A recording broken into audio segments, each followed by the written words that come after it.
আমার উম্মতের উপরে বিপদ নেমে আসবে। 3 অজারাবুবিল মাজেব, যখন বাদ্যযন্ত্র চলবে, সব মোবাইলে বাজনা বাজে, সব দোকানে বাজনা বাজে, প্রায় সব ঘরে মইয়ে চলে, টিভি চলে, সব ঘরে বাজনা বাজে। আমার উম্মতের উপরে 3টে বিপদ নেমে আসবে 3টে পাপের কারণে।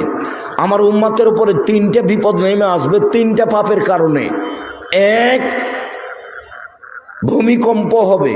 2, আকার আকৃতি পরিবর্তন হবে, সন্ধ্যায় থাকবে মানুষ, সকালে হবে বানর শোর। 3, সব সমস্যা নেমে আসবে আমার উম্মতের উপরে 3টে পাপের কারণে। 1, যখন মদ খাবে, প্রায় সবাই মদ খাবে। 2, যখন মেয়েরা নাচবে। 3, যখন বাজনা বাজবে। তো সব দোকানে বাজনা বাজে, সব দোকানে মেয়ে নাচে, সব বাড়িতে মেয়ে নাচে, প্রায় সবাই বিড়ি তামাক জর্দা সিগারেট গুলো